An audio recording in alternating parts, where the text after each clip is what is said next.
Hello, everyone. You're listening to Truth Cat Radio at truthcatradio.com.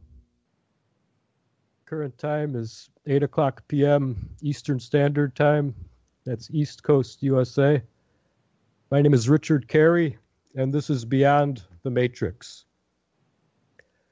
Tonight we have an interesting guest. Mark Downie is going to be with us. And very interested to hear what he's going to share. He's been in search of a lot of answers to questions he's built up in his life, and describes himself as looking down the road leading to research into conspiracies and occult knowledge. He is an author of the book When the Slave Becomes Master, which is part one of a series of 3 books he's working on, actually. And Mark ultimately works to understand many of the greatest mysteries we have in our world today. As I said, we are looking forward to hearing what he's going to be sharing with us. He should be joining us shortly. I do just want to take a moment and mention to everyone that here at Truth Cat Radio, we are completely listener supported. We are not accepting corporate advertising, and we are not monetizing. Our archives are all free. So if you can, please support our station. We have a support page on our station website, www.truthcatradio.com. And PayPal is accepted. Any little bit helps you could spare. In the world of the independent media, no donation is too small. Believe me, a lot of times I hear these stories of how, just that little extra bit some of the listeners contributed puts us or another independent station, back in the black, keeps everything running, at least for a little while longer. So yeah, every little bit, even though you might not realize it at the time, can really help make a difference, keep all the gears running, everything in operation to bring you all these hosts and topics, all these interesting shows and all this information that we can't get from the corporate alternatives. And that being said, please, donate whatever you can. As I said, we do accept PayPal on our support page. A lot of people like the security and ease of PayPal transactions. So yeah, anything you could do to help out would be great. As far as our promotions, we generally do all of our promoting and get most of our promotion out there through Facebook currently. So please do what you can to share our different posts and all of our Facebook groups and pages. We do appreciate those shares and likes a lot. It really helps. So please, the page for Truth Cat Radio and for Truth Cats, we have a great news group, Truth Cat. If you can join that as well, and of course the Beyond the Matrix page. And it really does help to just get the word out to new people all the time. So please, like our pages, share our pages when you can. If anyone wants to call in tonight, the call-in number will be 714-598-3125. That number again, 714-598-3125. Please be sure to turn off your radio speakers on your computer, whatever, when you do call in. Don't say anything when in the call-in queue. I'll just verbally invite you to speak by your area code. And yeah, once again, please help out and support the station with whatever you can. Hello, Mark. Hello, Richard. How you doing? Hi. How are you? Good. I'm good, thanks. Pleasure and honor to speak with you. Thanks for inviting me on your show. Oh yes. Thank you for coming on and finding time to be with us. I'm sorry about the confusion. Usually the station manager brings you into the call. So yeah. I don't know what the issue was. Not a problem at all. Not a problem at all. Okay. Well, yeah, no, I just gave a very brief description to the listeners. Hmm. I know some of the information you've shared online. I used to try to describe the show tonight. In a search for answers, Mark here has tread down the rabbit hole of conspiracy and occult knowledge. Yeah. And yeah, this is Mark Downie who's with us tonight, ladies and gentlemen. He's the author of When the Slave Becomes Master. It's actually the first of three books you're planning to release, isn't that right, Mark? That's correct, Jess. Okay, all right. And then I'm sorry. Now you're originally from Glasgow, is that correct? It's a little town called Coatbridge. It's about 20 miles from Glasgow, so I pretty much say Glasgow because it's, most people understand that better than Coatbridge. Okay, all right. And then currently you're living in England, is that right? Yes, that's correct, in Milton Keynes. Okay, all right. Well, yeah. I mean, I was very interested to get you on the show. You describe a lot of what you do as ultimately working to understand many of the greatest mysteries we have in our world today. Richard, Yes. hey guys, I just want to apologize for not bringing you in, Mark. I actually That's walked okay. away, and so thanks for taking care of it. Oh, Sorry. Sorry I about didn't. that, guys. I was just confused for. Okay. Yeah, I my mistake. I apologize. Listen, make sure to tell everybody to refresh if the sound goes out, okay? Right. Yeah. Thank you. Bye-bye. Okay, bye-bye. Well, I don't know if you'd maybe like to start, by telling the listeners a little bit about your background, Yeah. and just what brought you to. Well, I mean, I don't know, maybe, and then what led to your deciding to explore, all of this hidden knowledge in the first Yeah. place. Yeah, absolutely not a problem. Okay, so my name is, of course, Mark Downie. I'm originally from, as we talked about, a place called Coatbridge, which is in Scotland. I now stay here in England. I moved here a few years ago to basically start up our own business. As we spoke also, I've written my first book, which, as you said, is a trilogy of books. It's not yet out, but I'm hoping to get it out at the end of the year. I've just been so busy. It's just basically I'm at the editing stage, so hopefully by the end of the year it'll be out. The book, of course, is When a Slave Becomes Master. It details my life, my spiritual awakening I had, and accounts of many paranormal experiences I've had along the way. Also goes into what I've learned about who we are as a race, a species, how we are being controlled without our knowledge, and how we can basically take back our power to control our lives. If you pretty much look at anything in this world, everything basically comes with a manual. You buy a TV, a toaster, anything, it comes with a manual. Human beings don't come with that manual. So it causes people to walk about the street basically not in control of themselves. They don't even know who they are, what they are, how they work, how their minds work. So when a slave becomes master, acts as a kind of somewhat manual into basically teaching people what their minds are, how their minds work, and how they can basically use their mind emotions to create matter, etc. It all started for me basically on the October 13th, 2006. I'm 31 years old at that point. My life had come to breaking point. I had what was called a dark night of the soul. As a child, I was different from other kids. I would often stare into the sky with a feeling of knowing that I knew more about out there than I did in the world I was standing on. I felt abandoned, like I was dumped here. It's the only way I can explain it. I was very quiet, painfully shy, found it incredibly difficult to make friends. I didn't understand how to make friends. As an analogy, I guess you could say it was like I was a cat existing within a world of dogs. I just couldn't seem to understand their language, so to speak. I repelled people. That's how I felt. I couldn't make friends. It caused me to be a loner and to spend huge amounts of time on my own. I therefore became like a thinker, an introvert, someone who viewed life from the sidelines.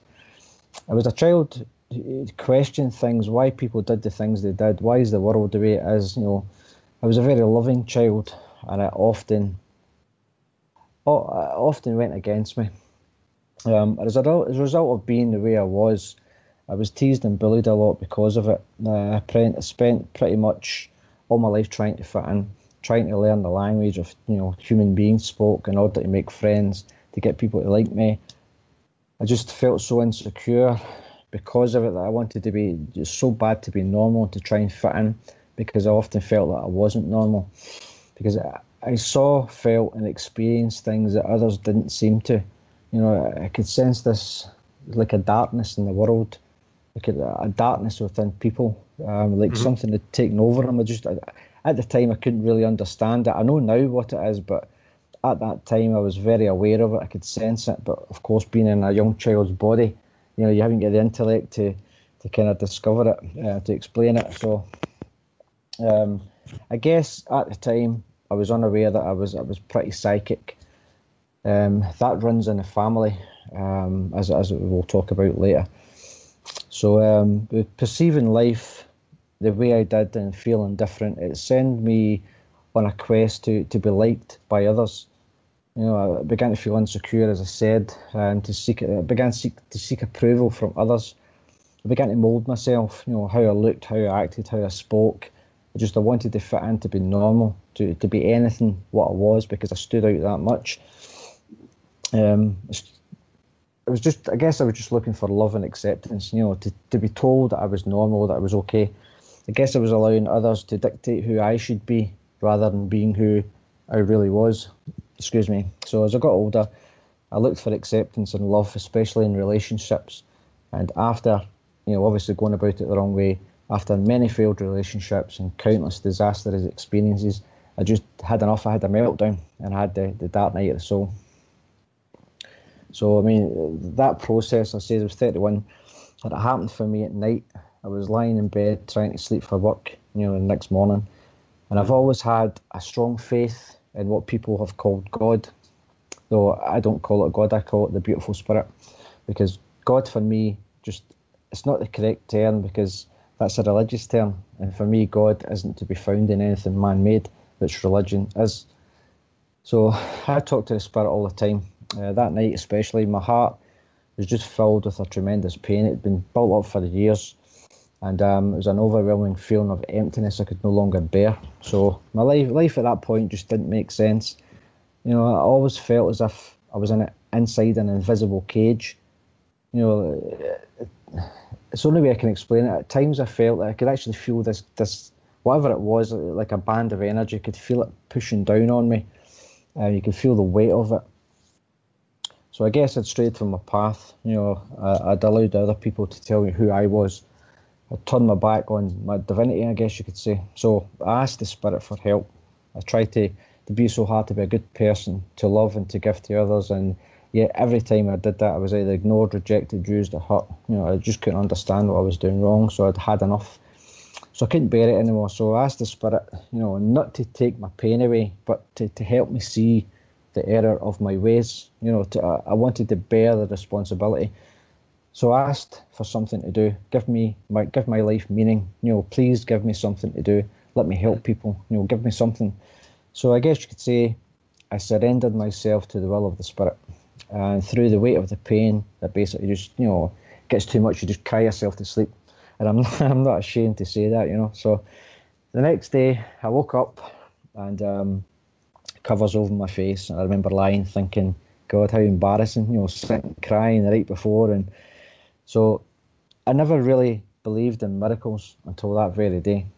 So as I lay in my bed embarrassed by, the crying, suddenly I was aware that everything seemed so much brighter. The window was open. It was a nice summer's night. You could hear, you could hear the lawnmowers and the birds, and everything was really sharp.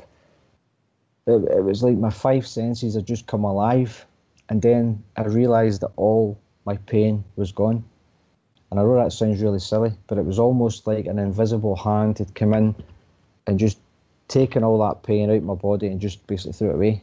It was the strangest thing, but the most beautiful thing. But it was also scary, because it made me realise that when I was talking away the night before and crying and whatnot, somebody was listening. So was it God, the beautiful spirit? Was it something else? I don't know. But all I can say now is whomever or whatever that was that is still with me today. So it's guided me basically to the knowledge that obviously we're discussing tonight. So at Christmas, I think 2007, I bought my father a laptop. We didn't have, I stayed with my parents at that point. We didn't have the internet, so he didn't basically use it. But with like a child with a new toy, I started to use it, and it inspired me to start writing. So as I began to write, all kinds, I seemed to tap into something. All kinds of information began to just basically flow through me, like I tapped into something. I was writing mostly about human nature, why people do what they do, that kind of stuff. It's like all this. It'd been built up for years within me, and finally, when I touched the keyboard, it's almost like all this came out. So when I was writing it, and when I look back over it, it was perfectly written, made perfect sense, but I had no idea if what I was writing was actually true. I had nothing to cross-reference it against because I didn't read books at that point. So I just didn't think that what I was writing was actually, it made sense to me, but whether it actually would make sense to other people. And it wasn't until I started reading books of the same nature that I was discovering that what I was writing was exactly what these like top authors were writing, but only in my own words. So I realised then that I had tapped into something, and that I was actually, my aunt, who's a medium, she told me that it was basically automatic writing that I was doing. So I was basically, when I was writing, it was like something else was writing through me. So basically, that's how I started writing at the start. So of course, after stealing my dad's laptop, I bought him a new desktop desk and chair and stuff, and then I took the laptop, so I kept on writing. And that's basically when I first began to write. But it was on the April 27th, I think it was, 2007. I came home from work one night, and my mum had, cooked me my dinner. And she said to us that Mary, who's my mum's sister, it's my aunt, we hadn't seen her for a few years. She'd, lost contact with the family. And Mum told me that we're going to a church tonight. Mary's basically opened up a new church, and we're all going to it. So I thought, well, what do you mean a church? It's going to 7:30 tonight. Church to me was like the house of God. That's, happens on a Sunday. So Mum then explained to me that Mary now was a psychic medium, and so was her husband, my Uncle Jerry. So me being me at that point, I always knew there was something out there, but to me that was like fortune telling. It was just a lot of rubbish. So I basically said to Mum, look, it's fortune telling, I'm not really interested in that, not interested, so I'll give it a miss. So my mum being my mum, she she put her foot down and made us all go. So myself, my sister and my mother, we planned to go that night on opening night. So I remember getting dressed, and as I walked out, stood at the front door, I'm thinking in my mind, this is one big pile of garbage. I just don't want to go here. So I'm sitting, thinking away, waiting for my mother and my sister to basically come out, and all of a sudden I could smell this really strong scent, like a sweet scent, like flowers. And I remember I was looking around trying to see where it was coming from. There was nobody walking about with perfume. There was nobody like washing their clothes with the windows open. There was no flowers. There was nothing. There was absolutely nothing about it. It was like grass, muck, hedges, kind of things like that. There was no flowers, nothing to create that kind of smell.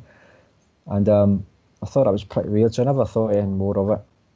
So at that point, I heard my mother and my sister's heels walking down the hall, coming towards the front door. So the minute my sister stepped out the door, she said, "Oh my God, can you smell that? It's beautiful." So I turned around to look at her, and I looked at my mother, and my mother said, "Oh, I can smell it. It's like sweet flowers." So the three of us could all smell this smell, but yet there was no flowers, nothing, anywhere. So at that point, my mother had assumed that her mother, who's my gran, she was deceased, she thought that was her spirit coming to guide us to the church kind of thing. So even though that sounded absolutely ridiculous to me at the time, somewhere inside me it felt the truth. So that was that. So we actually went down to the church that night, and there was two mediums on for the opening night. They were standing up just a come to this person, come to that person, just basically telling them things about their life. So as I was watching it, nothing impressed me. You know, I wasn't really interested in anything like that. And it just didn't do anything for me. But there was something within me changed. I don't know how to explain it. It was just a feeling, like there was something there.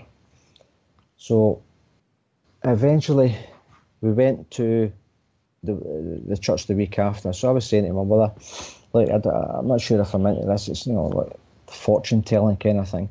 So my mum snapped and she says, it's not fortune telling, it's spiritual. Yes, there are messages given, but it's not like you think. There's hands-on healing as well. So when I heard her saying hands-on healing, I thought, now, I know it's rubbish because I've dealt with that before. One of my old friends, his father was into this. He was, I think it was a Hare Krishna kind of thing, and born again Christian, sorry. And they used to go to church. And one day, my friend wasn't well. He was loaded with the cold, a really bad virus, and I went over to visit him. So I walked into his house, into his room, and his father came in, and he said to him, right, I'm going to heal you. So I turned around and looked at the father, and I looked at the son, and the son was kind of a wee bit scared looking. So he says, well, just close your eyes and I'll heal you. You know I can heal you. It's like that time I healed, I can't remember the guy's name, say like Joe. I remember that time I healed Joe's horse that was dying of cancer. Now at that point I started getting a bit scared because I thought, this guy is crazy. What's he talking about? He healed a horse from cancer. Mm-hmm. So he basically put his hands on my friend's head, told him to close his eyes and said, right, you know, I'm going to heal you. So after a couple of seconds, he opened his eyes and said to my pal, how do you feel now? So my pal just, a hoarse throat replied, I just feel the same, Dad. So the father slapped him full force, when you're talking Scotland, right? So he slapped him full force in the back of the head and said, you don't believe. That's why you didn't heal. You don't believe. Now, that was my experience of healing at the time. It was just absolutely ridiculous. So when my mother said to me that it was hands-on healing, that's exactly what I thought. I mean, clearly, this guy didn't know how to heal. He didn't know what it was all about. So obviously that was my first experience. It was a bad one. But when I eventually went back to the church, and I seen the healers practicing and stuff, it took a while for me to start really seeing the effects of it. But as I'll begin later on, it does actually work. So I went back that second week, and I got a message. As a medium came to me and started to tell me that my grandfather, who's dead, he has come into my life now and he's going to guide my path. I think she said he's going to guide the path ahead with great love. She then told me that I am highly psychic, that I'm going to be a clairvoyant, and of all things a hands-on healer. So of course I didn't believe that, but again, some feeling inside me told me to go with it. I did feel actually different. So the next week after that, I started getting another message, and it turned out that I got a message pretty much every week for the best part of a year. So this was like my awakening really starting to take off. So the lady that came to me this week was a woman called Alison Reed, beautiful woman.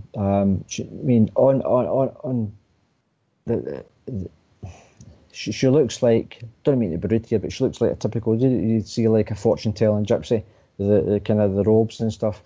But she had bright pink hair, big earrings and stuff. And she just oozed spirituality. You could just, you just look at her and it just oozed out of her. And the way she speaks and holds herself, she was very elegant, very spiritual. So she started talking to me saying that, she said, basically, as I come to you, sir, she says, I realise that your spirit is pure. She told me that I was a born leader. And then at this point, when she started coming out with more things, the whole church started turning around to look who was getting this message. So, of course, me, I started getting embarrassed and sliding down my chair. And she then said, there are certain people in this world whose paths are being paved ahead of them. These people are destined to gather others in a time of crisis. You are one of these people. You have been chosen. You have many gifts. I see a white box. It's beautifully engraved with gold. Inside this box are your gifts. You have many gifts. So, of course, everybody turning their seats again to look. I was absolutely mortified. So she can, so she Yeah. can. I mean, I went from not believing anything to all this kind of stuff happening. So she then continued saying, again, you're going to be clairvoyant, you're going to be clairaudient, clairsentient, clairaugustant, which is basically 5 sense, psychic. She then said, you're going to be a healer. So then she said, who's Simon? I said, I don't know anybody called Simon. And she said, no, I beg your pardon, it's Simon Peter, the apostle. He says he's standing on the bow of a boat. He's gathering people. The sun's behind him and it's glistening all over the water. It's absolutely beautiful. She says, have you had this vision? I said, no. She says, well, stick around. I think you will. She then continued, you're going to be a writer. Your words are going to touch a lot of souls. It's going to be through word of mouth. From that point, as I say, it was like a message every week for a year, just telling me all kinds of ridiculous things. Excuse me, who I was, who I was going to be. And I have to say, as much as it sounds crazy, everything I've ever been told has happened. There's a lot of things happening now. There's a lot of things that I'm sure will happen in the future. But pretty much everything I've been told has actually happened thus far. So I've been given all these messages. I am actually doing, I don't practice it at the moment, but I did do hands-on healing, in which you would get into the church and basically you're not actually healing anybody. You're like a channel for the energy. But while you've got your hands on somebody's shoulders and you're connecting with that person, you basically connect into their energy, and therefore you get images, voices, things like that in your mind, and then you pass that on to the person. So you're basically picking up their frequency. And I've had many things like that. For example, there was a lady that came in and she was very nervous. So when she sat down and I put my hands on her shoulders, connected into her, instantly I started to feel really stressed and nervous. So obviously I was picking up her energy. I closed my eyes and all I could see was like the old war films, like Vietnam. It's almost like I was on a jeep driving by. You could see the huts and the palm trees and the murky air. Next minute, it flashed on to an Argentinian football player. The Argentina football strip running about playing football. And at the end of the healing, I says, I'm just going to give her what I got. And it worked out that she was really, really nervous because her brother, out of 6,000 applicants, got in to being a Marine, and he was going over to Argentina to fight. So that's how the spirit speaks to you. So to me, it didn't mean anything. It was ridiculous. But when I gave it to her, she actually made complete sense of it. So of course, even though I was doing stuff like that and actually getting bits of information, bits of proof, it was still a stretch for me to believe that all this was going on. As I say, I knew there was something, but as far as I was concerned, once you were dead, that was it. How can someone speak to the dead?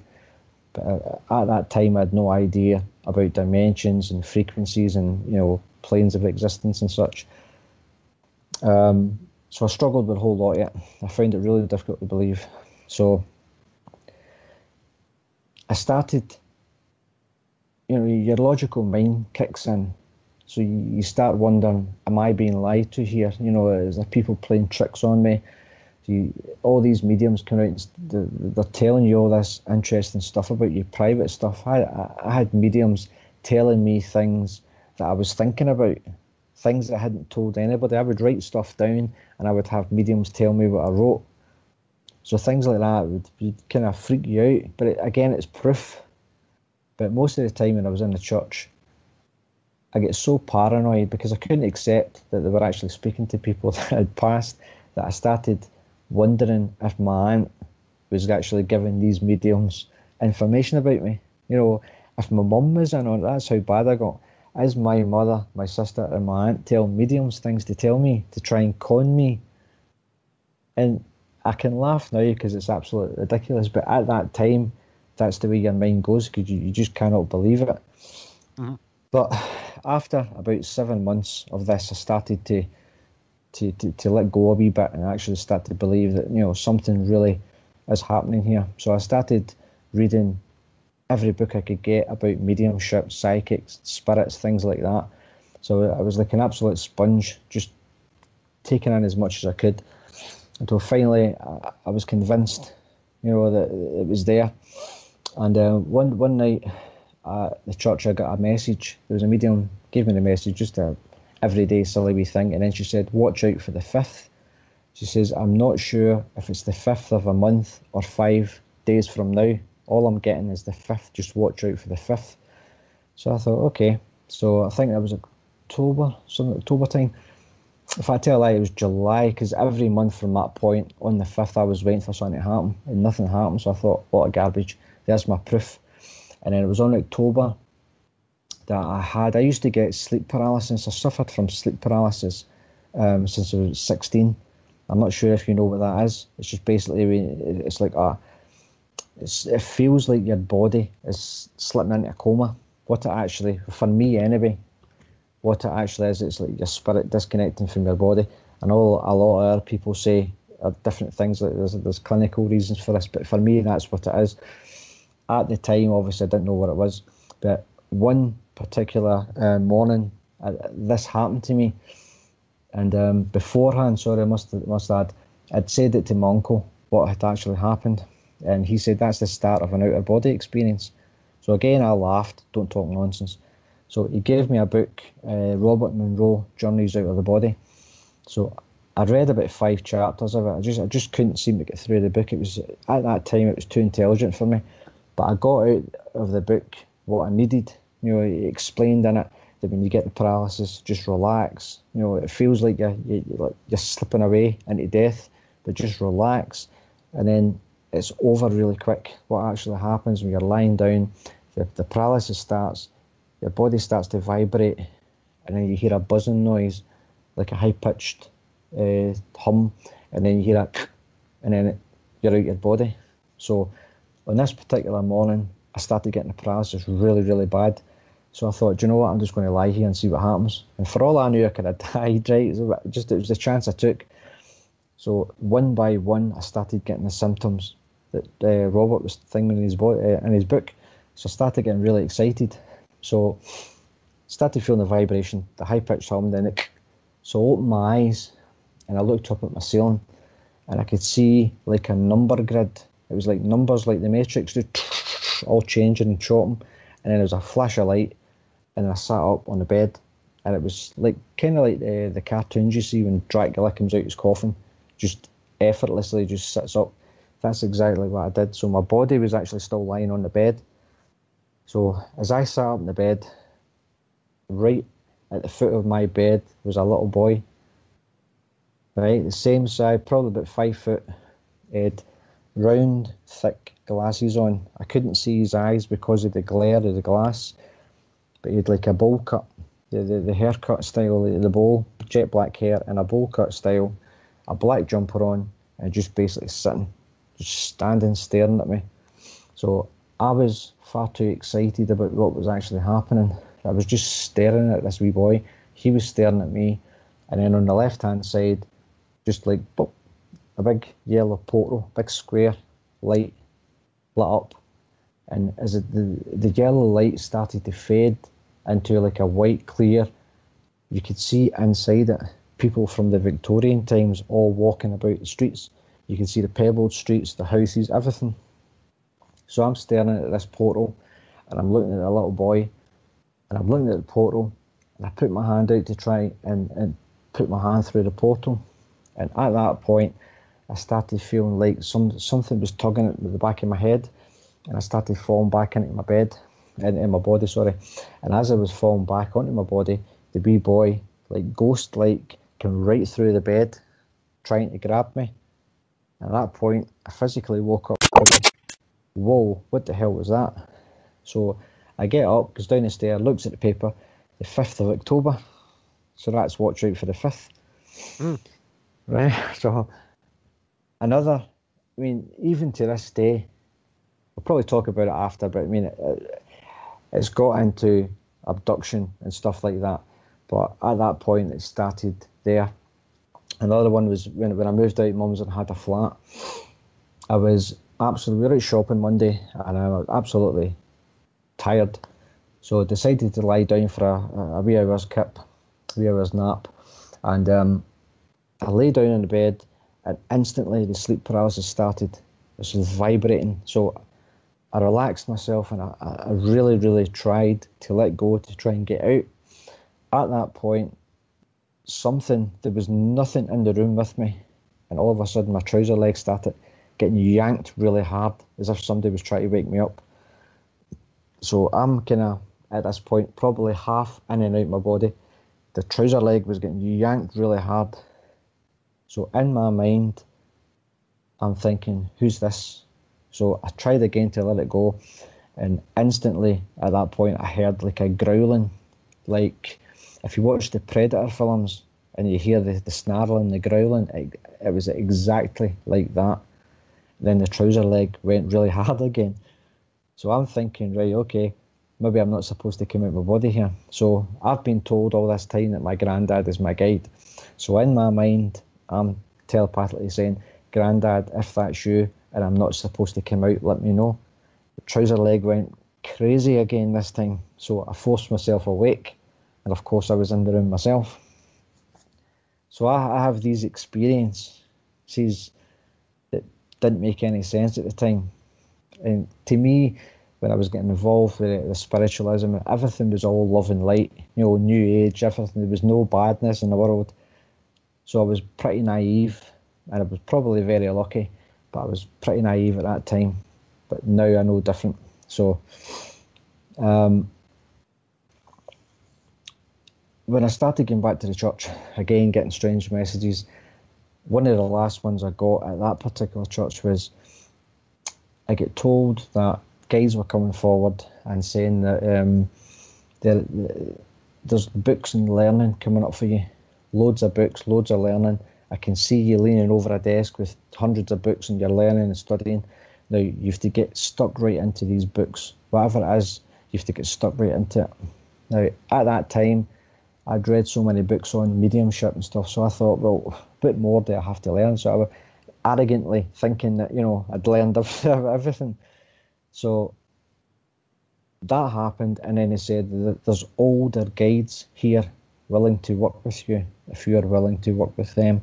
So I said yes, and then he said they will give you information in ways that you will understand it. What happened before, i.e. the experience in the room, there's more to come. So that same night, my mother got told you have to go to a place called Carfin Grotto, which is in Scotland. It's Motherwell area, and it's pretty much a big religious, site. It's like as soon as you walk in the doors, it opens up and there's like statues of Jesus and Our Lady and that kind of stuff. So we get told to go there, that something was going to happen. So me being me, I was going around looking at the statues of Jesus and stuff to see if there was blood coming out the eyes. You see in the films and stuff.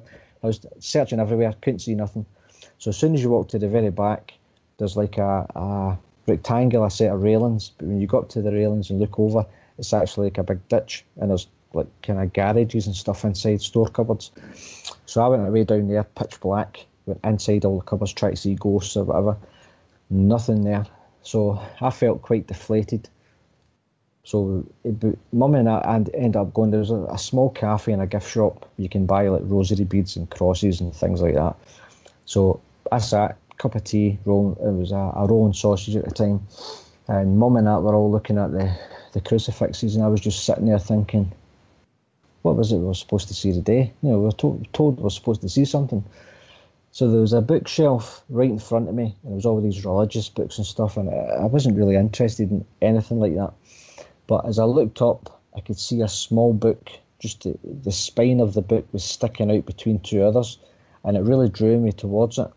Now, at that time when I was writing, I was trying to write a first book, not the actual book When the Slave Becomes Master, but the first book that actually turned in. See, the Slave Becomes Master is actually a rewrite of another book, and the other book was called something different, but inside that book, one of the chapters was called The Angel on My Shoulder.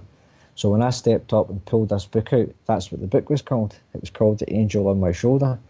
So I thought, oh my God, that's so strange. So I bought the book, took it home and read it cover to cover. The book itself was about an old man who had these experiences. He used to after his tea every night, he used to sit down at the bottom of his garden on his wee bench and just contemplate life.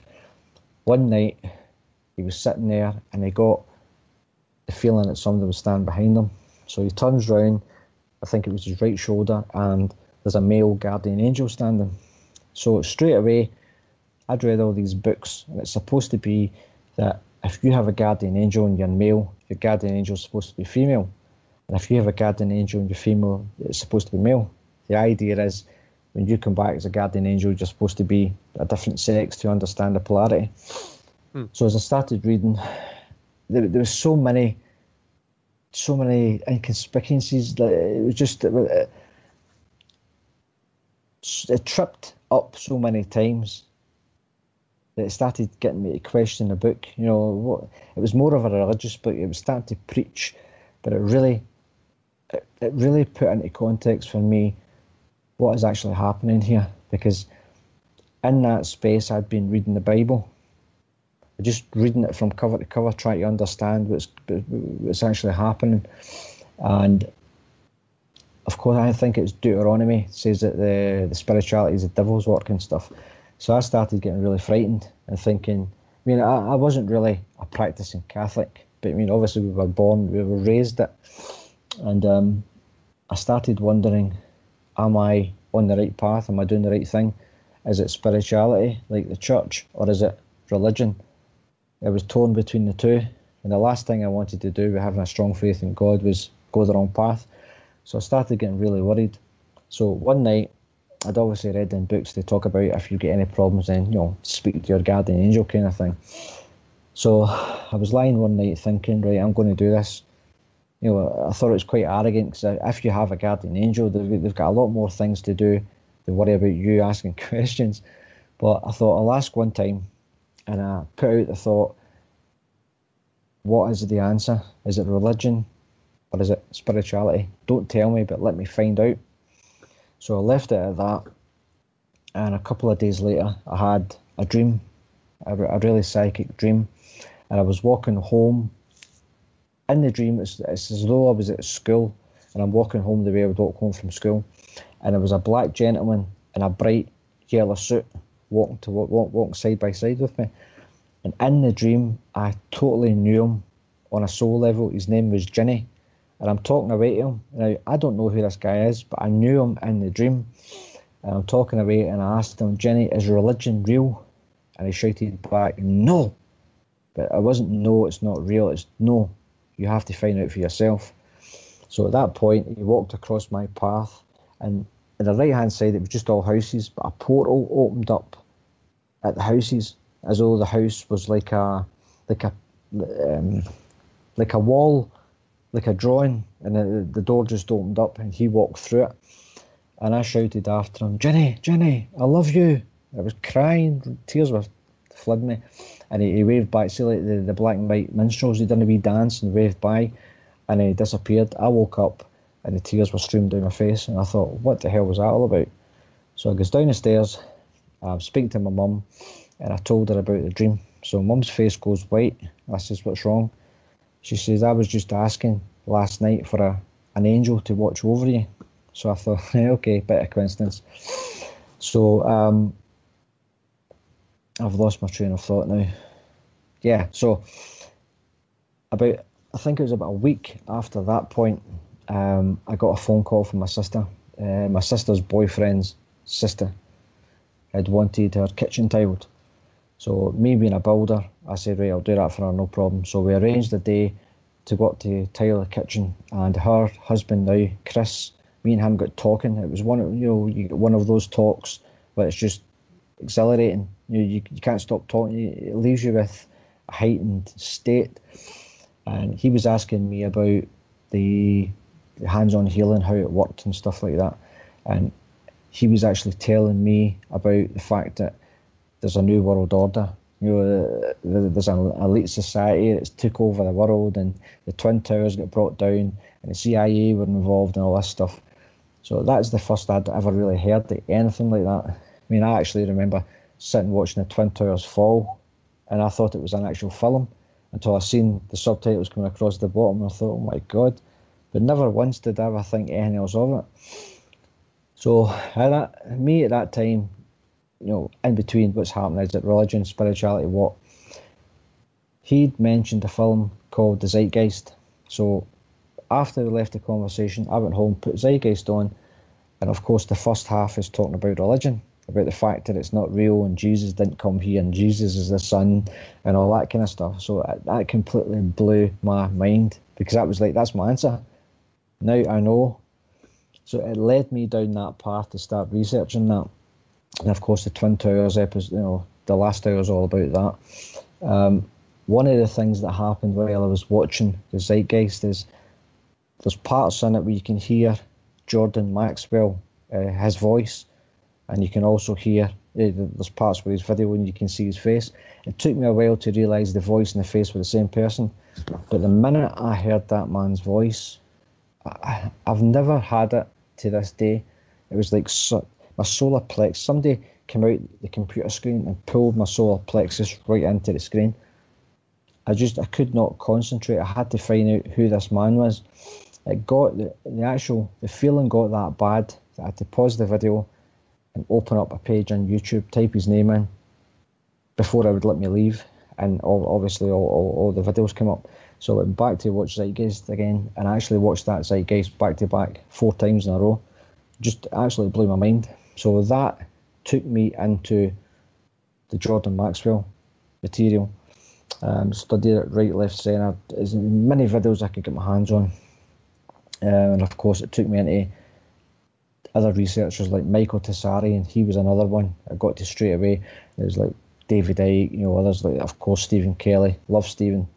And that was it for about 3 years, non-stop. Just could not stop researching this stuff. And I quickly learned that the more I knew, the more I realised I didn't know. It's such a wide range of study. It's impossible to really try and grasp the whole lot of it.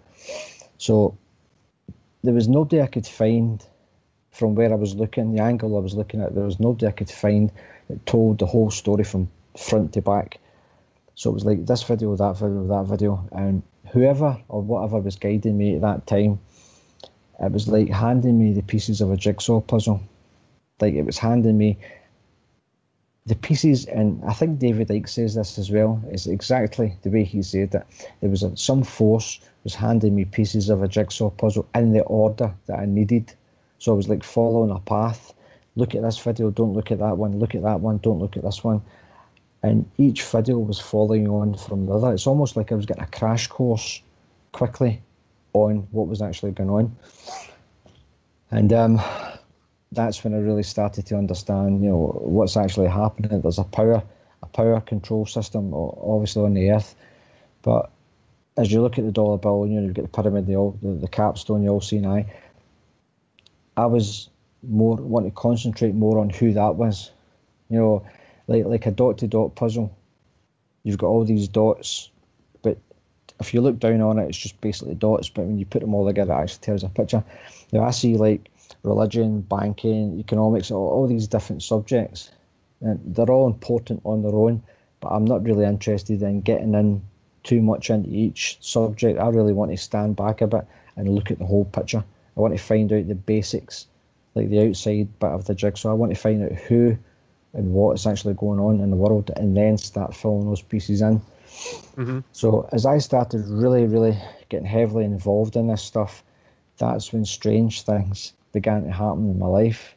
So one time, a friend of mine suggested we go up to Glencoe to camp for the weekend.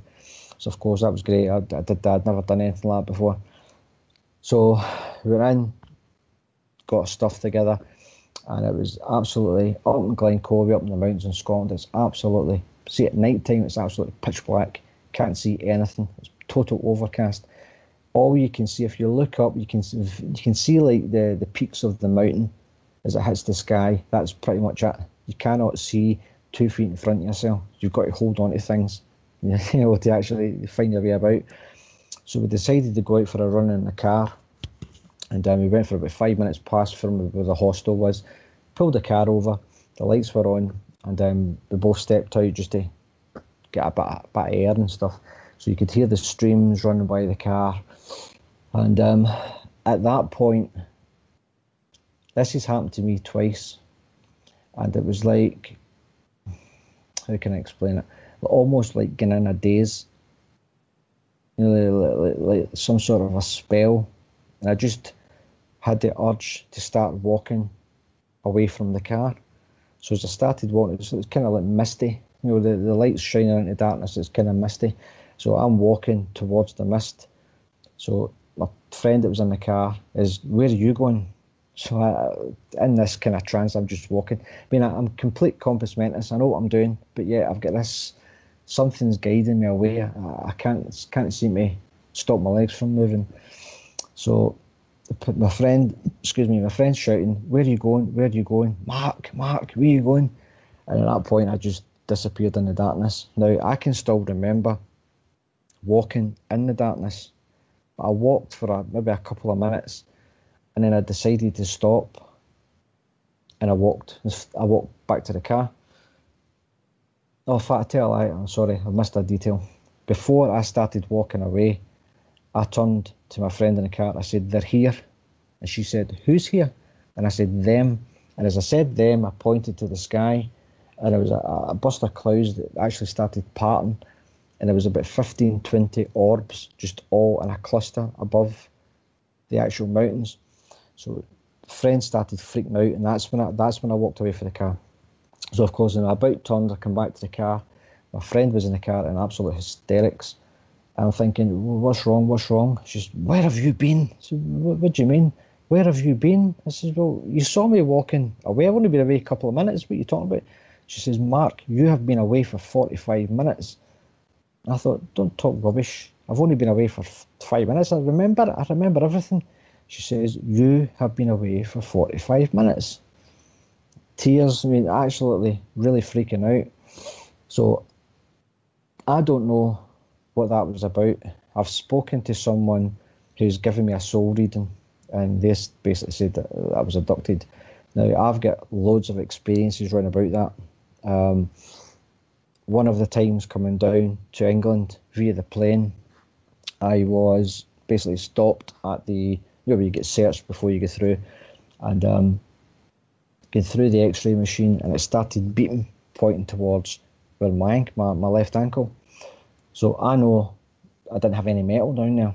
So I started, the security guy actually went down, lifted my sock up to see if there was anything there. So he let me through. And by that point I was heavily into like Dr. Roger Leir, alien implants and stuff. And I started to think, could that be like an implant? So of course your mind says, no, don't be ridiculous, don't be silly. So I started looking into it, and I began to wonder. So I stayed in England for about 3 weeks at that point. This was before I moved completely. And I flew back to Scotland and through the same scanner machine, and it didn't beep this time. So I thought, that's interesting. So I think it was about 6 months later, I was at work and I injured my leg. I dropped a bit of concrete in my leg and cut my leg. So of course I'm down, started rubbing my leg, feeling it, and all of a sudden I could feel this bump inside my leg. As I feel it even now, it's like a grain of rice that's actually inside under the skin. Now, I've got videos, I've got everything, videos and everything of this. You can actually move it about under the skin. You can actually squeeze it and you see it slipping as it moves under the skin. So there's something there. Now I started thinking logically, right, okay, could this be maybe a bit of broken bone? Could it be anything like that? But of course, something like that would get infected, plus it'd be sore. But there's absolutely no pain whatsoever. So I'm due to get that x-rayed soon to find out exactly what it is. But I strongly believe that it could be something like that. And the reason I say that is because one night lying in my bed and just pretty much lay down, shut my eyes, and it's my third eye's open. So I see all kinds of images, faces, things like that. Recently I've started seeing a lot of what people would call extraterrestrials or interdimensional beings. This particular night when I shut my eyes, I saw an alien grey leaning over my body onto the actual leg, working on the same leg that the chip's in. So that threw me back, and I thought, okay, is that a bit of proof? It's very, very strange that that's actually looking down towards where the leg is. Yeah. I've also had one entity. I'm trying to find out if anybody else has seen this entity. I've searched, Googled, I've searched everything, tried to get drawings, I've listened to interviews. I can't seem to find anybody that understands what this being is. One particular night, shut my eyes. When I close my eyes, it's like it's not just black for me. I see colours, and it's almost, sometimes it's like a fog in front of me. It's like black with a fog in the front, and then the fog clears, and you see things. I've had beings bow down to me, like you would do to a king or a queen. I've had this entity. If you get a picture like Darth Maul, which is the red and black being out of Star Wars, if you type his name into Google, and you'll get an image of his face, just his face alone. It's quite a menacing looking image.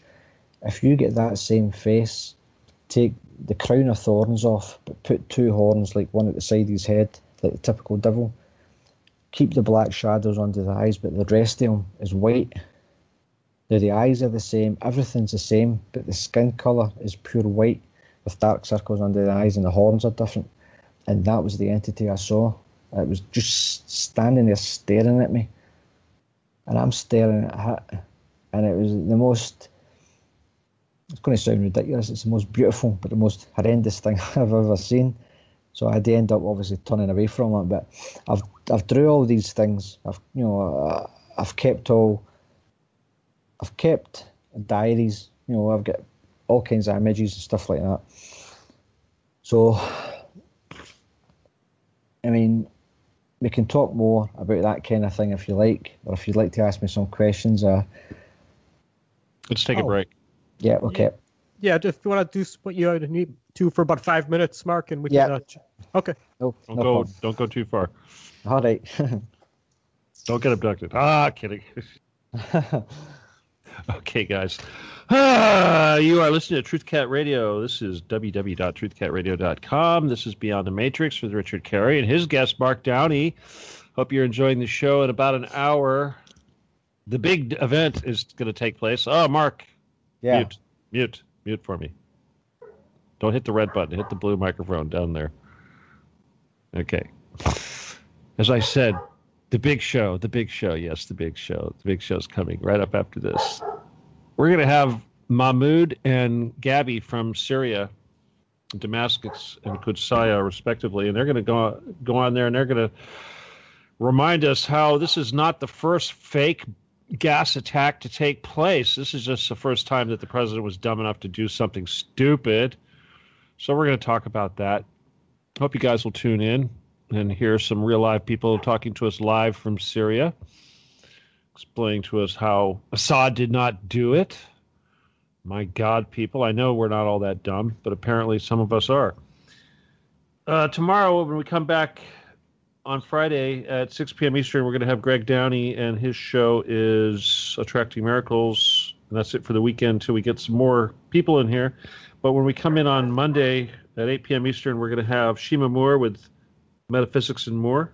And after Shima at 10 p.m. is Dr. Joan, a.k.a. Joan of Angels, and her show is called Angel Essence. I want to say Attracting Angels, but I get mixed up with these titles. When we come back on Tuesday, we're going to start at 8 p.m. with Daryl Nichols and the Daryl Show. And I believe right after Daryl is going to be Dave Robbins with Mystic Freedom. That's at 10 p.m. Eastern. Never mind Henry out there barking. On Wednesday, we're going to be starting at 8 p.m. Eastern with Mars Madness, hosted by Mars Theron. At 10 p.m. Eastern, we're going to come back with Freedom of Joyce with Terry Joyce. Okay?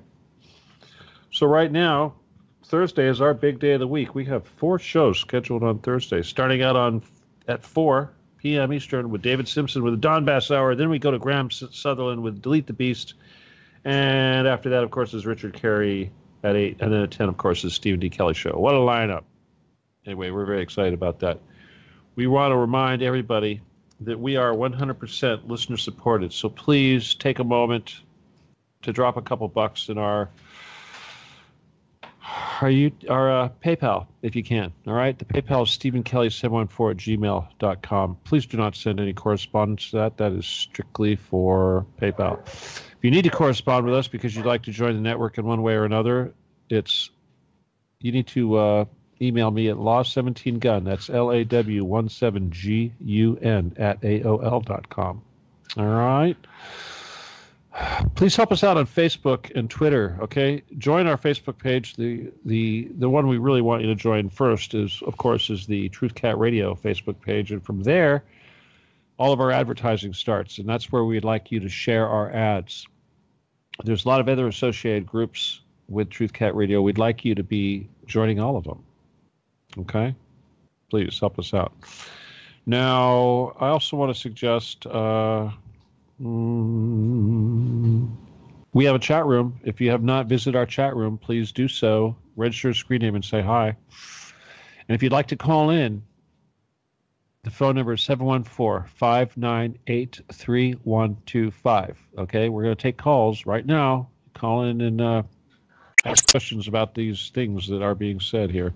And again, the phone number is area code 714-598-3125. If I'm making funny noises because my Truth Cat hat keeps hitting the microphone, and I shouldn't wear it when I'm talking on the microphone.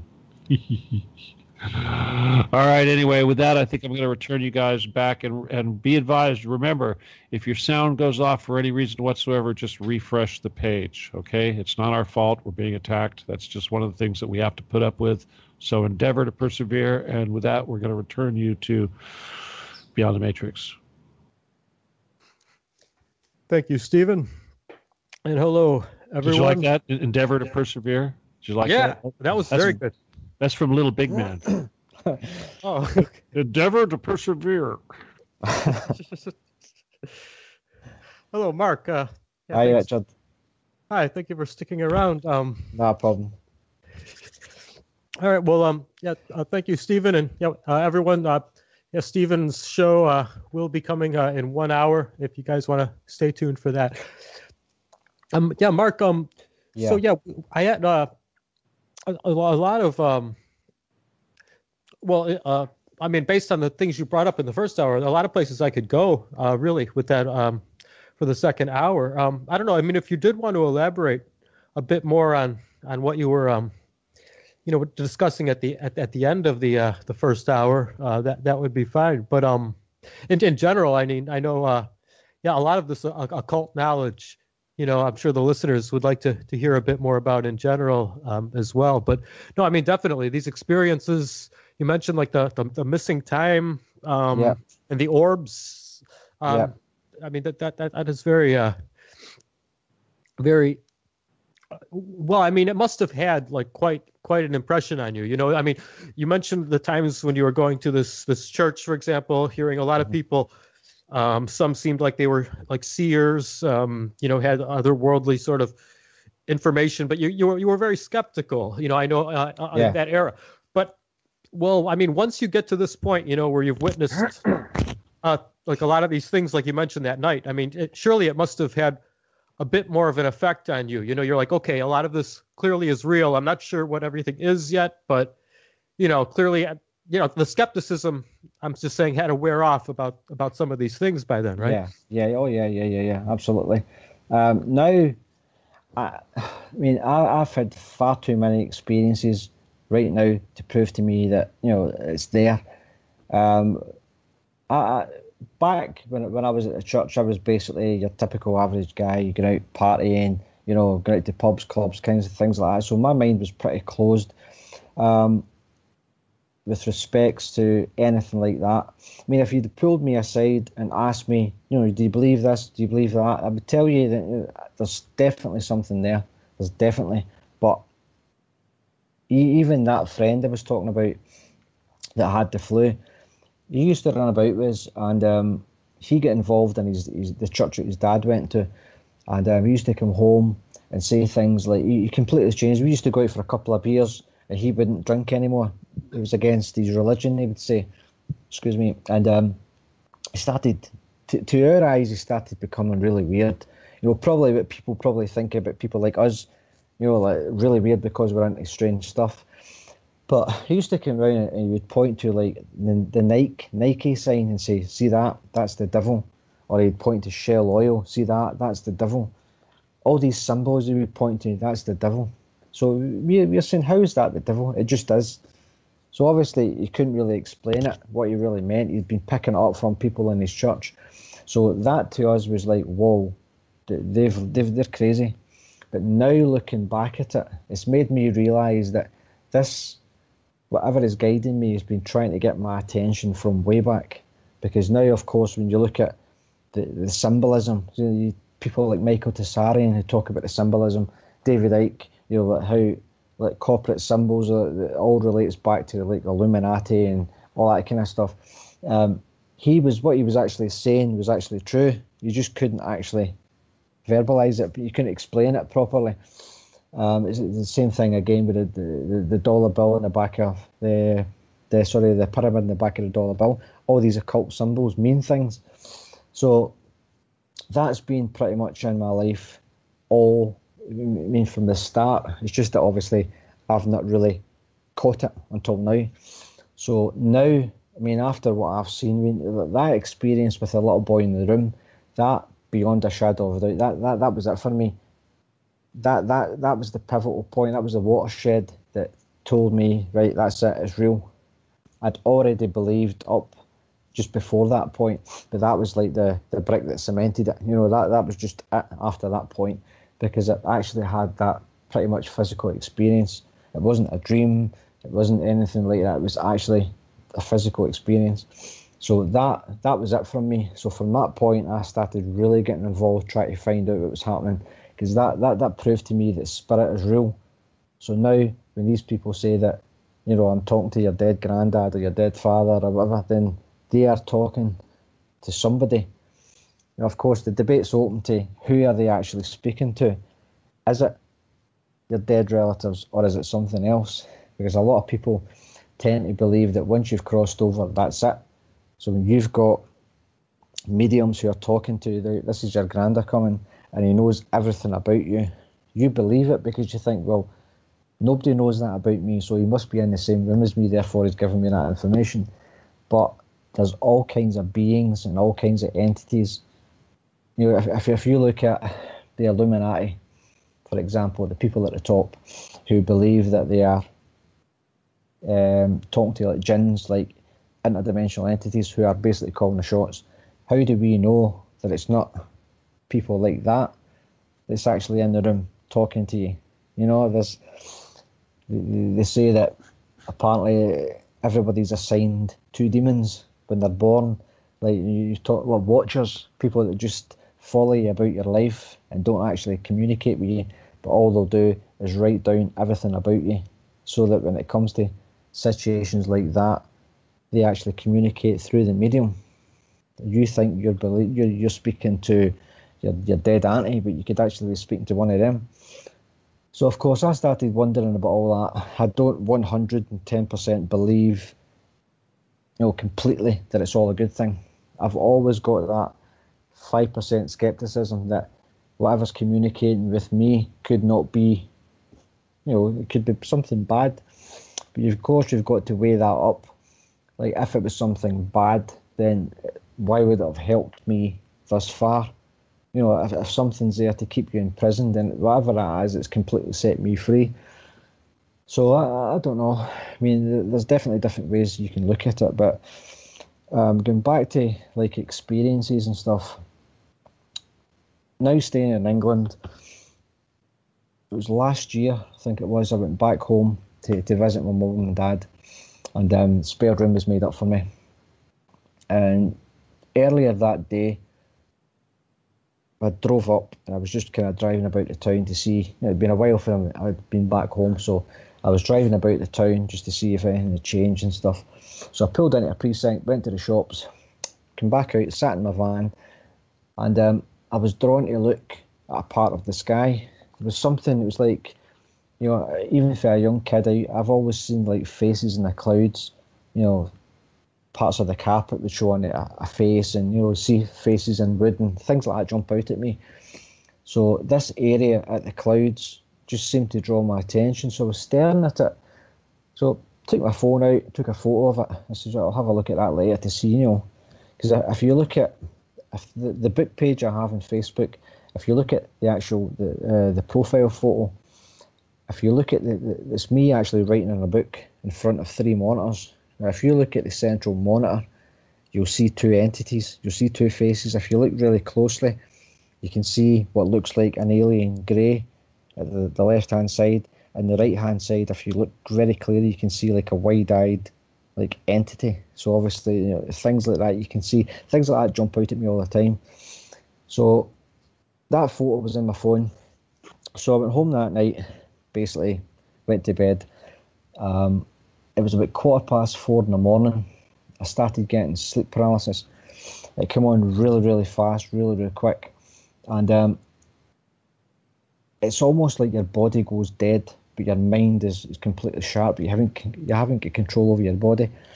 And instantly, it was a feeling as though someone or something was trying to stuff me into like a big bag, like a big... I know exactly what bag I'm trying to describe. I can't remember the name of it. But basically like a big bag, like a drawstring. They were trying to actually put me in it. And as I was trying to fight, at one point it looked as though it was the bed sheets that was over me, but then I could see the bag again. And I actually felt as though I was in the bag, and I could actually hear as though I was getting dragged through the street. It was like all the sounds I could hear was like boots, like army boots, clunk, clunk, clunk, clunk, walking through a lane, and I was crumpled up inside this bag. So all of a sudden, when I kind of basically I shot myself awake, and I sat up in the bed, and the hairs in the back of my neck was standing up. Instantly, I grabbed my phone, took a photo of what was in front of me, because it felt like something was in the room. Checked the photo, never seen anything, so I thought, right, okay, leave that one. It was 3 or 4 months later, I was sitting flicking through the phone, trying to delete photos, and I came across that photo, and I looked closely at it, and I could see what I thought was the corner of the bed. It was actually a huge orb, massive orb, sitting right in front of me. Where I would have been sitting on the bed, it was sitting right in front of me. So that feeling I got that there was something in the room, there was actually something sitting right there in front of me. Now, what's interesting about that, it kind of backs it up as well, is that at 4:15 in the morning that happened, exactly 4:15 earlier that afternoon was when I took a photo of the cloud. And when you blow the photo up, you can actually clearly see 3 orbs, 3 glowing orbs in a triangle formation. And I've got all these photographs. And that kind of blew me away, because that was the first bit of evidence I've ever seen about the kind of the UFO abduction, military, whatever it is that's going on. I've had a couple of experiences like that. Another one was lying in bed sleeping, my partner next to me, and again, sleep paralysis. Instantly, I shot myself awake, and as I opened my eyes, there was a man sitting, basically kneeling on the bed, but over me and grabbing me, trying to throw me into a bag.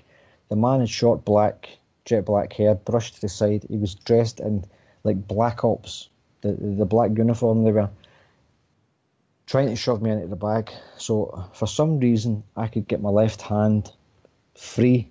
It kind of took me by surprise that I can't move. And I grabbed his hair, and I'm pulling his hair really violently to the left. So his head's coming down as I'm pulling him, and I'm pulling him. Just all I can do is move my left arm, so I'm really pulling him, trying to get him off me. And then just like that, his face morphed into my partner's face. And I really stepped back. I got a fright because I thought it was my partner. So I still had my hands on the hair, but I loosened the grip because I thought, oh my God, what if I've been moving about in my sleep, my partner's tried to wake me up. So I was just about to let go, and instantly my partner's face morphed into this guy again. So I grabbed his hair again. So it was almost like, if that was an actual happening, it was almost like it was some sort of form of technology, some cloaking device that was actually trying to fool me into thinking it was my partner, so I would let him go. At that point, I blacked out. I can't remember anything after that. So I have a lot of experiences like that don't make much sense, but they're definitely happening in the room. Other ones I've had that it always seems to be when I've got sleep paralysis. One of them, my partner was lying in bed next to me. I could hear her talking, and as I opened my eyes and I put my head up to have a look, it was at the bottom of the bed. I could see, if you think of the film Jupiter Ascending, when you see all the wee grey aliens, the way they jump about the room, like little spider monkeys, there was about 4 or 5 of them in the room at the bottom of the bed. They were looking through bags that were on the floor and things. And one of them noticed that I was looking. My eyesight was blurry at that point, so I couldn't really see details because obviously it was dark in the room. But I could see them. They were they weren't really grey. They were more of a yellowy, creamy colour. And as I sat up in the bed, one of them jumped. I mean, literally jumped right over towards the bed. He clasped my hands into a prayer, like as if you're saying the prayers, pulled me right down at the side of the bed and just held me there, just as if I just couldn't move. And at that point, I could hear my partner screaming. So when we woke up later, I asked her about it, and she says she doesn't know anything about anything that went on. So again, I have all these strange experiences. I've seen what people call shadow beings. You know, you wake up in the middle of the night and there's one standing right at the foot of the bed, just at the door. You can actually see it's about 7 foot. It's just shadow. You can see like the head shape, the shoulders, everything. It's almost see-through. And then obviously you black out. There's people like Dr. Carla Turner, people like that, say that, I'm pretty sure it was her that says that these shadow beings almost all the time precede an abduction. So shadow beings, people call them jinns and stuff. And I've had many dreams about jinns, where I've seen jinns, like from the waist up, it's like a figure, black smoke, and then from the waist down, it's just like a genie, bright red eyes. One dream was there was a man and a woman getting married at an altar, and I was spying on them, and these two entities were swimming in a figure eight, like an infinity sign above them. This psychic that gave me the soul reading, he'd said that obviously that was them making a contract saying that you're ours forever, which was an infinity sign. And this person told me through what I had told him about the chip and stuff that clearly a group of extraterrestrials are watching me, communicating with me, whatever they're doing, which also, he said, means that the elite government are also watching me, because according to him, they believe that I'm genuine. So the whole idea of what people call, like New Agers call starseeds, you know, souls that are extraterrestrial, they come in through a human body and they come in to change the world. This person pretty much said that's what I was, which I've been told that many times. Like one night in the church, I'd been asking, when I first started learning about starseeds and indigo children, that kind of thing, it's just labels anyway, but when I started really getting into the whole, you know, what was it all about, it started really connecting with me, because a lot of stuff about myself that I couldn't really understand, it was in, like a checklist. If you have all these qualities, it's possible, you know, and I ticked off every single one. It was like Asperger's syndrome with bits of autism, and I ticked some of those as well. And I put the thought out there, you know, am I one of these beings? Am I like an extraterrestrial soul in a human body kind of thing? Give me a sign. So it was about 2 weeks later, went to the church one night, and there was, you know, as you say, there's different people in there with different gifts. There's people like psychometry, which is like reading the energy off jewellery and stuff. And this wee lady, she was my friend in there, she used to always tell me every week things that she picked up. So she said to me, she got something interesting. She said, "Did you see the Star or the Sun newspaper on Saturday?" And I said, "No, why?" And she said, "Well, I opened it up and it was a double-page spread. It was on starseeds and indigo children." And she says, "All I kept getting was, that's Mark, that's Mark." She says, "I don't understand it." So of course, when I'm asking, you know, give me a sign, it's things like that come in. It's almost like there's something communicating with me. And of course, later on that night, there was a lady in front of me, and she threw her jacket off, and the label said Indigo. So there's these signs and stuff. Of course, people could look into that and think it's nothing. But for me, when you're actually in the experience and you're having all this evidence running about you, it's hard to ignore it. But, I mean, I've got a diary filled with all different kinds of experiences, all different kind of things I've seen. I've had different psychics tell me that, I mean, if you look into it, there's a researcher called Robert Stanley. He talks about, you've got the Anunnaki, who are the group of entities that supposedly came here and created or genetically altered the human race, or whatever race was here before, the Neanderthals or whatever. He talks about the two brothers in Leo and Enki, that Zachariah Sitchin mentions. And he tends to think that they existed not on a planet called Nibiru, but in fact in the Orion system. So a huge empire in the Orion system. And Enki was born a prince, so that's what people would call Lucifer. I think his son is Marduk, which people would call Satan. So Enki, pretty much, according to Robert, according to, I can't remember the guy's name, but it's some book he read that details this. And Enki was him and his crew were builders of worlds. So they would go around the solar system, building worlds and stuff. And apparently he and his crew entered a forbidden zone, somewhere they weren't allowed to go, whether it was another galaxy, a universe, or a parallel dimension, whatever. And when he and his crew went in there, they got infected by what people call the Archons. Now you've got John Lamb Lash, who believes that Gaia, the Earth, created the Archons as a mistake. Robert tends to think that's not the actual fact. He says that when they went into this portal and come back out, they get infected. So they, or Enki and his crew, in fact, brought the Archons out into this reality. And then, of course, they went back to Orion, and they'd said, we're glad you're back, but, you're infected, you're basically crazy, you're insane, so we can't actually put you on the throne. So Enki then basically, turned around, he's king, queen, whatever, I'm going to create my own race. So that's when they came to Earth and basically genetically altered the species that were here. So Michael Tessarian, he does tremendous work. I mean, his book on Atlantis, it's just second to none. I mean, if you get his Origins and Oracles DVD series and just watch it from start to finish, he basically tells you the whole story. So the whole wars, all the wars and stuff that happen here are basically, it's all to do with these beings. Apparently, you've got Enlil and Enki, the two brothers are actually battling each other. So it's a lot to go into, and I'm losing my train of thought. And I'm jumping. I appreciate I'm jumping from one story to the next story. Right. Yeah. Well, no. It's a lot of different topics we've been trying to touch upon here. I know in the time that we have. Yeah. Well, yeah. No. I mean, you mentioned a lot of your experiences.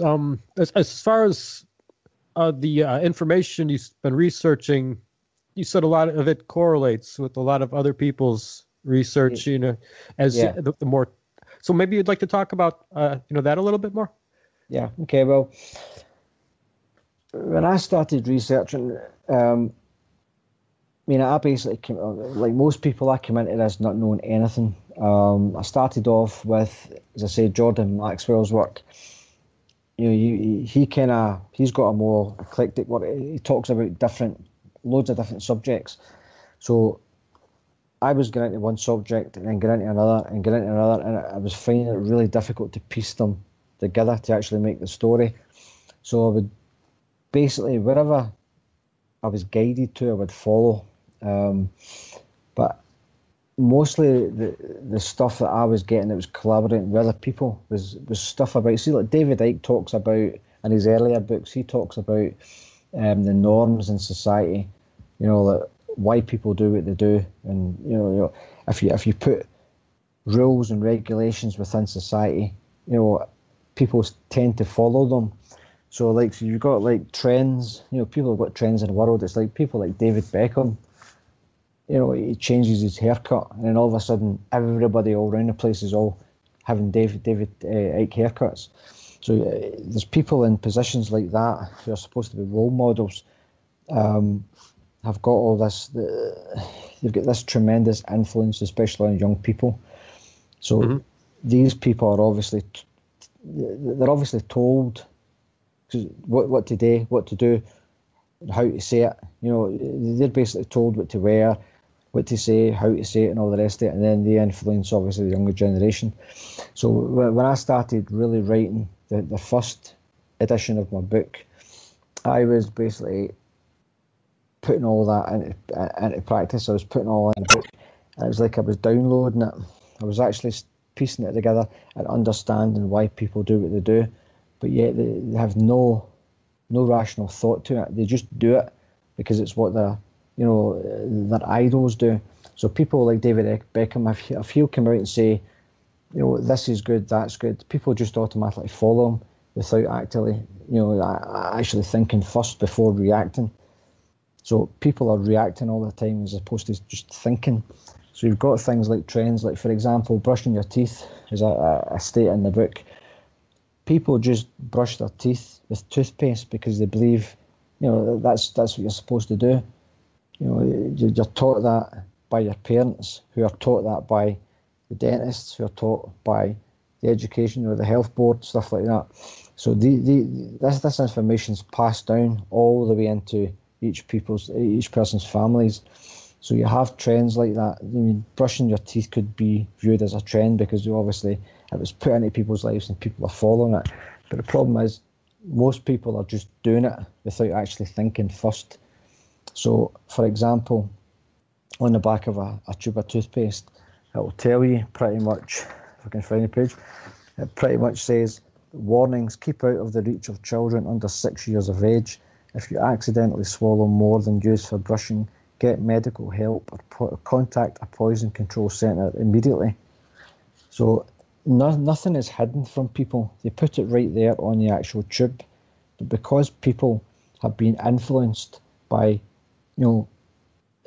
celebrities and movie stars and things with big white teeth, and people just want that. So they actually just follow. They follow the trend as opposed to saying, wait a minute, I'm going to find out if that's good for me first, and then I'll do it. And you start to find out that toothpaste has got like sodium fluoride in it. It just kills your brain. It's a chemical byproduct of aluminium. It's the main ingredient in rat poison, things like that. So people are pretty much just brushing their teeth with that without actually thinking, without actually looking at the label. And they're only doing it because people like pop stars, movie stars, dentists, people of influence are actually showing them that. So I started figuring all this out.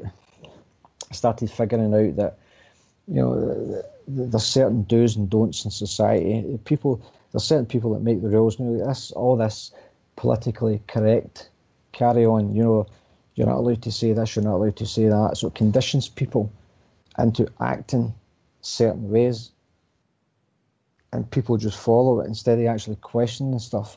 So if you're in an area of influence, you can pretty much make the rules and put them in key places, and therefore people will just go ahead. So it's like social entrainment kind of thing. So by just observing what was going on in the world, watching people going about doing the same thing over and over again without actually questioning why they're doing it. So they're getting up, going to work, going home, watching TV for a couple of hours, going to bed, get up, go to work, come home, watch TV for a couple of hours, go to bed. They're just doing the same thing over and over and over. And of course, David Icke, when he describes all that in his book, other researchers do the same thing. It pretty much cemented it for me that I was on the right track. Because for myself anyway, when I started opening up and starting to notice all these things, I'd never heard it from anybody before. It was a new idea to me.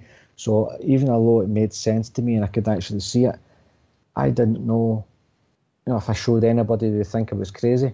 But when I started reading David Icke's books and other people's books, people like that who are really influential on people, they're actually pretty much saying the same thing, but in their own language.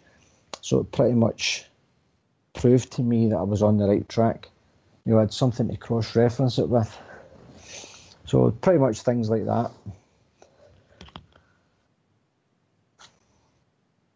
Yeah, I think a lot of the work of David Icke, for one, that you mentioned is very, very useful. I do agree.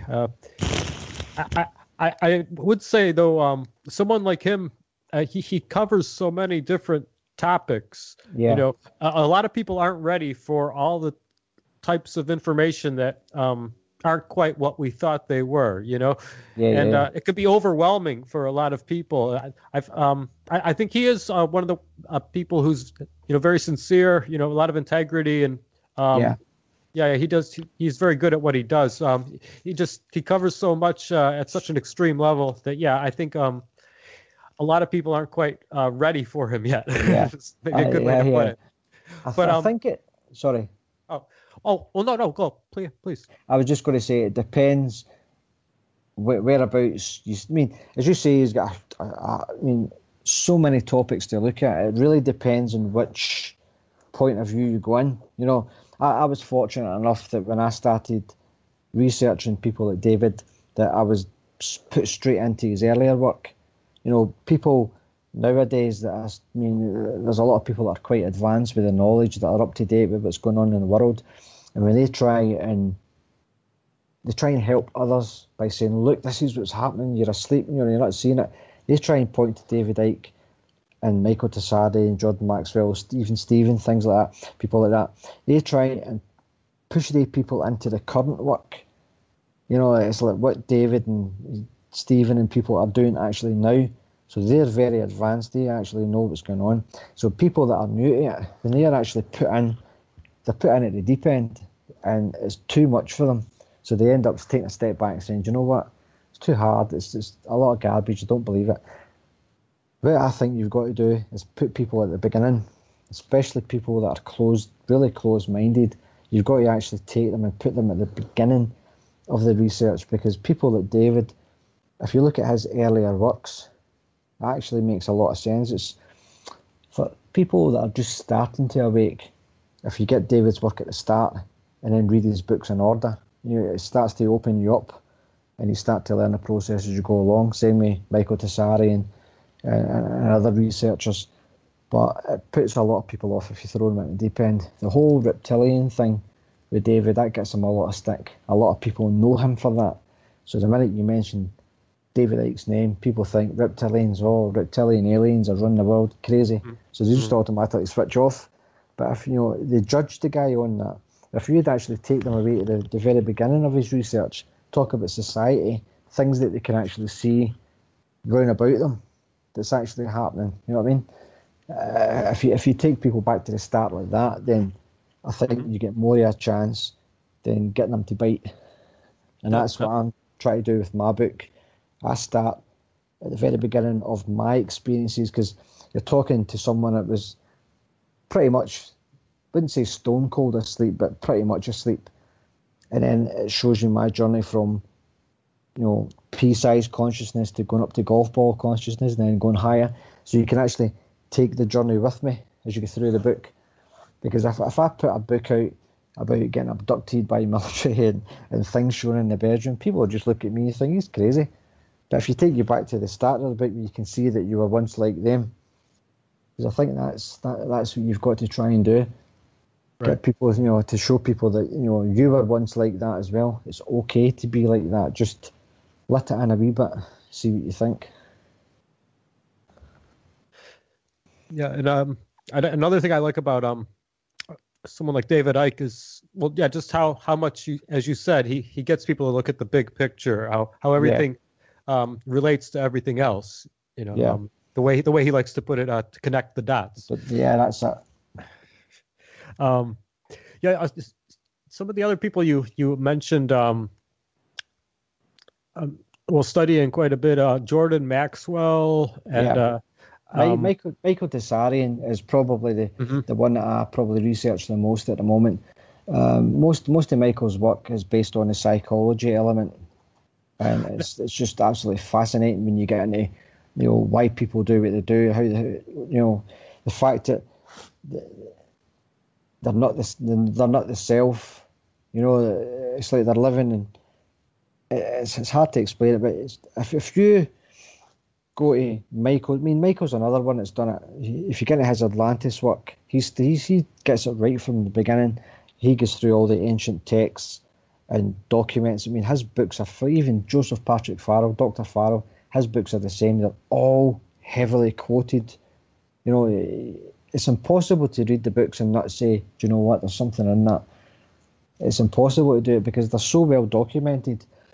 If you get Michael's books at the start of Atlantis, he talks about how there's a demon race comes from the ends of heaven, to come in and actually manipulate mankind. If you look at the wars over the Middle East just now, the question of evil, if you, even David Icke said it, if you ask anybody about war, would you want a war? Most people say no. You get the idiots here and there, but most people are saying no, people just want to get up and live a happy life.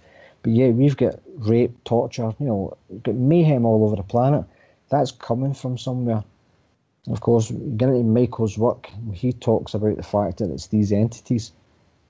The Illuminati, if you want to call them that, they're like the descendants of these beings that once came here. They're a totally different breed. So when they genetically altered the Neanderthal man, they changed their destiny forever. So people have got like the fight or flight and stuff like that, and I'm like Van Gogh can paint a beautiful picture in 1 minute, and then the next minute cut his ear off. So we've all got that inner conflict. That's the two DNA. The alien DNA and the human DNA are mixed. They were never supposed to be together in one body. The fact that they've been merged is why people constantly fight with themselves. So the old saying about the two wolves, one's fear, one's anger, the other one's love and respect. What one are you going to feed? Because ultimately it comes down to the individual. That stuff like that's in the book as well, about how your mind controls everything. So your emotions are pretty much a product of your thoughts. So when you think something, doesn't matter what it is, whatever you're looking at, whether it's you're looking at it in your third eye or whether you're looking at it out there in physical reality, everything you look at, it causes you to feel something. So if you look at someone you don't like, it causes an emotion to match that. So like you feel a bit of anger, or if you look at a beautiful animal, you feel a bit of love. So whatever you're looking at, your feelings it's always a direct match to what you're looking at. So if you focus on that any longer, then the emotion heightens up. And the more you look at it, the more the emotion goes. When that emotion, that thought are hyped up together like that, it causes you to act.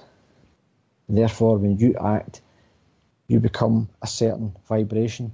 You put it out into reality, and that draws in people, places, situations to match that vibration.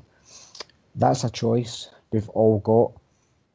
And people go about thinking they're victims to circumstance, they're victims to life, but these people don't understand this basic knowledge that they're creating their own reality. And as harsh as it is to say, like the homeless person, they're there because they've created that situation. But the sad thing about it is they don't understand how their mind works and how their mind, emotions and actions can pretty much change things. Because when you get into studies like quantum physics, out there doesn't exist. It's all made of atoms, and atoms are empty space. So out there, David Icke talks about this brilliantly, the holographic illusion. Out there is actually existing in your mind. And you can change all that. So you change your thoughts, you change your life. So a lot of these books are all kind of new age books, but the basic principles are the same. The basic principles work. So all you really have to do is take control of your thoughts. Now, when you look at the world and everybody's running about banging into each other and causing mayhem, it's all down to one thing. It's a disease, and it's called not taking responsibility for yourself. So everybody would like to become victims and point the finger. You know, I'm not where I'm supposed to be in life because of you. You know, I'm sad because of what you did last night. That's a cop-out. You know, anybody can choose to be happy at any point. It's just a state of being. You get up in the morning, you can choose how to be, how to do anything. It's always up to you. But people that don't understand tend to let life live them. You know, so they'll wake up in the morning and stub their toe, you know, come down the stairs and they'll trip down the stairs, and you know, it's just a roller coaster of events. They start getting angry and they blame it on everything. Whereas all they have to do is take 5 minutes out, relax, get your vibration going, and then you can change pretty much every experience from then on. But again, people don't believe in things like that, and I think that's the most important thing we can get across to people, is that life is not hard. You know, it's not difficult. The principles are not difficult. You know, there's people really, and I was there myself, really in the depths of darkness at one point, but I get myself out of that because I, understood the principles of what I've just said. So everybody has got the choice. Every second, every minute of every day is a chance to change your life. All you have to do is start with the correct thoughts. You know, people that get depressed, they can't seem to get out of that rut. Well, choose to focus on something else. You can only look at one thing at the same time. You can't look at two things at the same time, should I say. You can only focus on one thing. So if you're focused on something that's becoming really overwhelming, it's really getting you down, then there's nothing you can do about that at that particular time. The more you look at it, the more you think about it, the worse you're going to get. So just change your focus, put on a happy film, as simple as it might sound. Put on a happy film, put on a lively song, anything that takes your mind away from that, and therefore your vibration raises, because it's pretty much like a radio. You can turn left, you can turn right, vibration goes up, vibration goes down.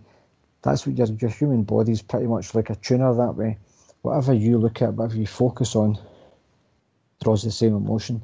So every day when people are depressed and they stay in the house, they're getting something out of it. They're doing that by choice. A lot of people will say, I can't help it. But they can help it, they just don't want to help it. It's all about taking control of your thoughts and learning how to manage your emotion, which comes from your thoughts. And it's deep down, it's all about focus.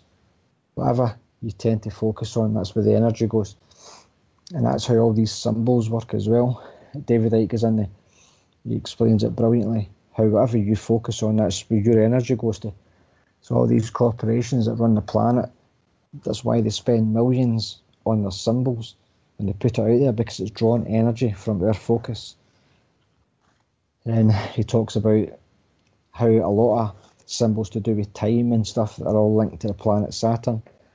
And again, that goes into the whole extraterrestrial thing. He talks about the moon is actually an amplifier for Saturn's rings.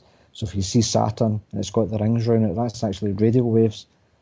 It's supposed to be radio waves that's beaming out a frequency. So if you get to YouTube and type in sounds of Saturn, you'll hear it's like a horrible, horrible song, horrible tune that emits the radio frequency down to the moon. And David Icke says that it amplifies the frequency from the moon down to us, and therefore we decode this reality.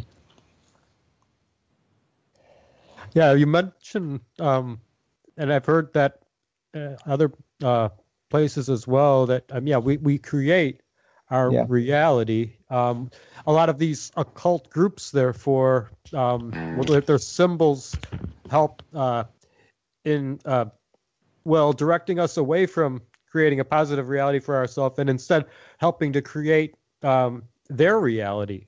Yeah, that's instead, right? Yep. That's exactly it. Pretty much the people that are running the show. See, the simple way to look at it is human beings, all life are tuned to a frequency. Call it God, source, whatever, the light, right? So we're all tuned to that. Now, through choice, because we have the alien genetics, through choice we can look the other way. So we can step from the light and start to choose the dark path, as they say. So when you're faced with a situation, you say, right, if I go that way, I don't get anything out of it. But if I go this way, I get something. But if I go that way and get something, somebody's going to get hurt. Well, to hell with them, I'm going to get it anyway. So if you go that way and do that and somebody gets hurt, you keep going that way, you're eventually dropping your vibration. So therefore, you now, as you start to lose that energy, it's a requirement to start feeding off other people, because you've not got that source energy anymore. So people that are in manipulative relationships become control freaks. That's what they do. Become insecure. They want to control people, because controlling people is, they get the energy to survive. Now, if they have every choice to step back into the light, but in order to do that, it means that they've got to face what they've done, and that's too hard for them. It's much too easier to keep going to the dark. But as they go towards the dark, again, they've got to keep feeding. Now, these people that are in control, that's what the whole paedophilia thing is. These people that are in control are insecure like that. So they've stepped from the light through choice. So they've now got to feed off other people's energy in order to survive, sort of like vampiric, like psychic vampires. And Michael Tessarian explains all that. Now, these people, through secret societies and whatnot, they deliberately create all these symbols that draw people's attention. So they pretty much have lost, by stepping from the light, they pretty much lose the ability to create, right? So when they lose the ability to create, they now need something else to create, which is us, people that are still in tune with the light. So they start manipulating us to create a reality that they want. Therefore, they survive here by using us. So it's like a parasite, pretty much the way like you see cancer. Cancer starts feeding off the body. Now, if you start turning your body from an acidic state to an alkaline state, you essentially starve the cancer cells and therefore they die. So what we've got to do as a race is to start taking back our power through personal responsibility. Stop pointing at other people and saying it's your fault, it's your fault. Accept responsibility for the fact that you create things. So people first have to learn and understand the fact that they create through their mind and their emotions. Once they understand that, you can then learn to accept responsibility, because you can't not do that, you know. So if you know that you're creating stuff, then you accept responsibility for it, and then you can change it. Now, if you start doing that, I mean, that will spread throughout everywhere. If everybody woke up tomorrow morning and started doing that, these entities and energies that are here feeding off humanity would have to go away. So that's the situation we've got now. And until we do that, they'll always be here. So you only have to look at like the way we treat animals. You see animals all around the world getting slaughtered. The way we hunt them and we eat them and we beat them and kick them. But yet we think if anything does that to us, it's like, oh my God, that's ridiculous, it's terrible. But when you talk about karma, for example, is it not maybe karma that we're getting that done to us because we're doing that to animals? You know, how can we expect someone not to do that to us when we're doing it to others? So we've got to completely change our way of life before anything can stop feeding on us, because it only feeds on us because we allow it to. And that's the illusion. That's the illusion they've got to maintain every day.